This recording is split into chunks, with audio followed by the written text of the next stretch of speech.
जय श्री राम, जय माता दी। मैं ज्ञान सिंह नरूका, जयपुर राजस्थान से। मेरे प्यारे साथियों, आज का विषय छोटा सा विषय है। क्या आज की आधुनिक शिक्षा हमें संस्कारी बना रही है? क्या ये शिक्षा ग्रहण करके हम आगे बढ़ रहे हैं, परिवार का पालन पोषण कर रहे हैं, परिवार के साथ साथ में हम लोगों की मदद कर रहे हैं? ऐसा कुछ नहीं है।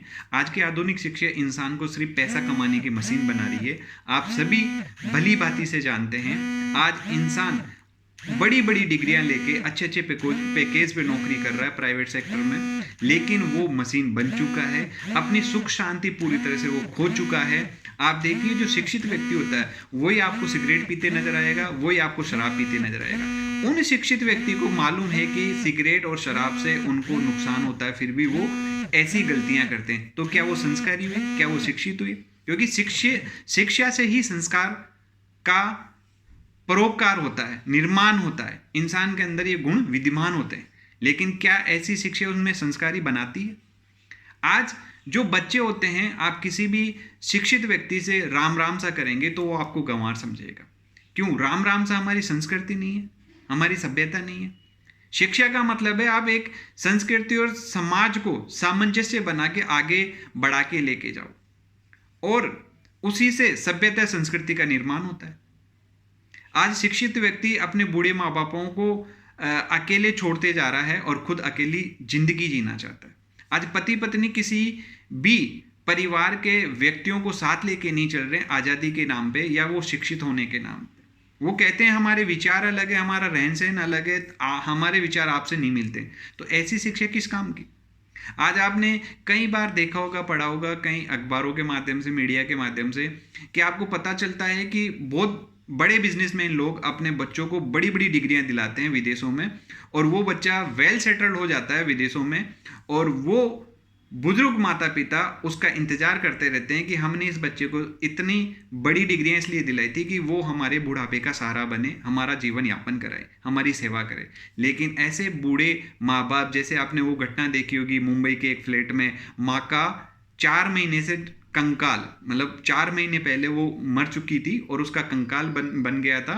और पड़ोसियों ने जब बताया, तब पुलिस वालों ने देखा तो वो माँ मरे हुए 4 से 5 महीने हो गए थे। तो ऐसे शिक्षा आप अपने बच्चों को दे रहे हो तो आप अपने ही पैर पे कुल्हाड़ी मार रहे हो। शिक्षा का मतलब संस्कार। संस्कार कहाँ दिया आपने? परिवार टूट रहे हैं। आज पति पत्नी साथ में नहीं रहते आज़ादी के नाम पे कि हमें इस कानून के द्वारा हमें ये आज़ादी है, तो परिवार कहाँ से बनेंगे? आप एक पति पत्नी अपने एक दूसरे से आज़ादी के नाम पे दूर हो जाते हैं, लेकिन उन बच्चों और उन बूढ़े माँ बापों का सहारा कोई नहीं बनता। उनसे कोई नहीं पूछता कि तुम्हारी क्या मर्जी है, क्या इच्छा है। आज जब हमारे हिंदू समाज में जब फेरे होने जाते हैं, मतलब मैं इसलिए कह रहा हूँ कि ये आधुनिक शिक्षा हिंदू समाज के पतन का मुख्य कारण। वो कैसे? हम इतने शिक्षित होकर कैसी गलतियां करते हैं। आप छोटा सा एग्जाम्पल देखिए, जब हमारे हिंदू समाज में हिंदू रीति रिवाज से एक 7 फेरे होते हैं, तो बारात आने से लेके 7 फेरे होने तक आप देखिए, वहाँ पे इतने अच्छे अच्छे लोग विद्यमान होते हैं, बच्चे से लेके बुजुर्ग तक, लेकिन उनके काम देख के कैसे होते हैं। वहाँ पे गाने जो गाए जाते हैं या डीजे लगाया जाता है या म्यूजिक चलता है, तो वहाँ कैसे गाने चलाए जाते हैं। दारू बदनाम कर दी, मैं तो दारू पी के टल्ली हो गया, ऐसे तो गाने वहाँ चलते हैं। चाहे वो ब्राह्मण हो, चाहे वो जैन हो, चाहे राजपूत हो। तो आप मस्ती के नाम पे क्या कर रहे हैं? जब 7 फेरे होने जाते हैं तो एक वो अजीब, बहुत एक गाना है, अजीबो सहन सहनसा, अल्लाह अकबर, ऐसे कुछ गाना है, वो चलता है अधिकतर शादियों में। आपने नोट किया होगा, नोट नहीं किया तो अब कर लेना। आप ऐसे गाने चलते हैं। क्या संस्कारी हो?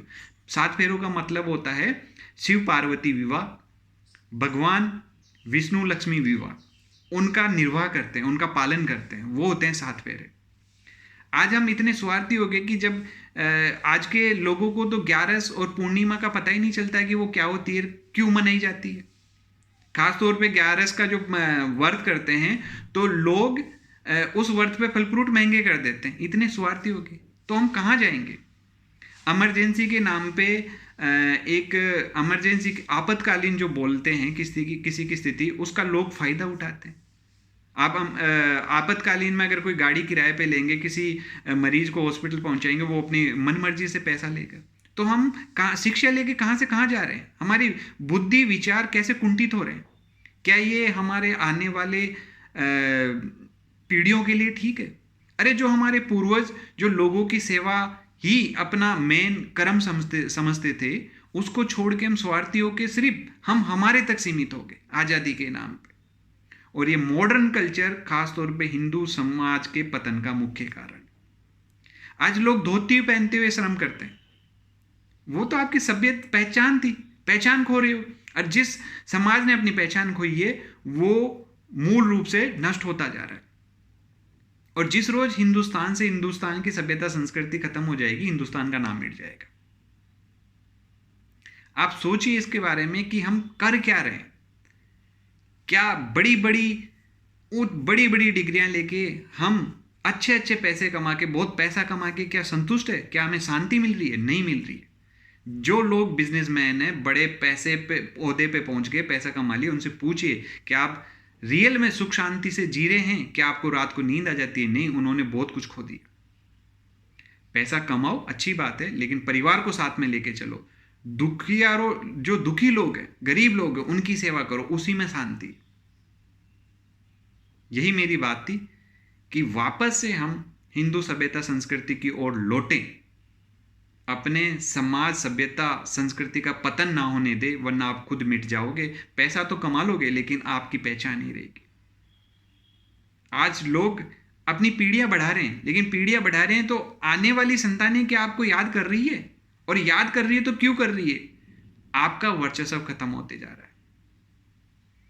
हिंदू सभ्यता संस्कृति समाज बचाओ कि एक हमने पहल कर रखी है, वो इसीलिए कर रखी है कि हम आपको सुख शांति प्रदान कर सके। और सुख शांति तभी मिलेगी जब आप पाश्चात्य संस्कृति को निर्वाह करना छोड़ोगे और अपनी संस्कृति को पहचान दिलाओगे और आगे बढ़ाओगे।